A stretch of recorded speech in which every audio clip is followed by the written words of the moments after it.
আমি মনে করি দুর্বার সিনেমাটা বরবাদ সিনেমাকে ছাড়িয়ে যাবে। শাকিব খানের যেমন লাখ লাখ দর্শক আছে, অপু বিশ্বাস ম্যাডামের কিন্তু লাখ লাখ। সত্যি বলতে ভিডিওটা ছাড়তেছি শুধু সিনেমার প্রচারণার সাথে, এই ভিডিও অনেক আগে করা হয়েছে। আর বাস্তব এটাই যে দুর্বা সিনেমার কাজ কমপ্লিট আর সিক্রেট সিনেমার কাজ অলরেডি মানে অর্ধেক হয়েছে। লালসারি সিনেমাটা ছিল একটা সরকারি অনুদানের সিনেমা। এরপরে আপনারা জানেন অপু বিশ্বাস ম্যাডাম ব্যবসায়িক কাজে কিন্তু খুবই ব্যস্ত। অপু বিশ্বাস ম্যাডামের কথা হলো, যদি আমার গল্প আর ডিরেক্টর যদি ভালো হয় আমি সিনেমা করবো, নয়তো করবো না। লাল শাড়ি সিনেমাটা অপু বিশ্বাস ম্যাডামের 2 বছর আগে আসছে। এখন 2টি সিনেমা চুক্তিবদ্ধ হয়েছে, একটা হচ্ছে সিক্রেট, একটা হচ্ছে দুর্বার। সিক্রেটের মুভির শুটিং এখনো শুরু হয় না, এই মাসে হবে।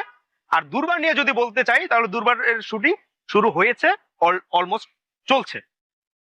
দুর্বার এবার ঈদে, রোজার ঈদে সবচেয়ে ব্যবসা সফল সিনেমা হবে। বলুন তো কেন? কারণ হচ্ছে এর গল্প।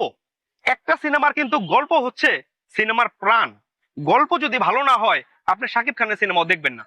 এই যে আপনার প্রিয়তমা গল্পের কারণে খাইছে, প্রিয়তমার পরে কিন্তু আপনার শাকিব খানের একটা মুভি তো মানে রিলিজ হয়েছে, এই মুভিটা কিন্তু আপনার খায় নাই, খাইছে। এটা হচ্ছে গল্প। বরবাদ গল্পে খাইছে, এক বিন্দু পরিমাণ ছাড় দেয় নাই বরবাদে।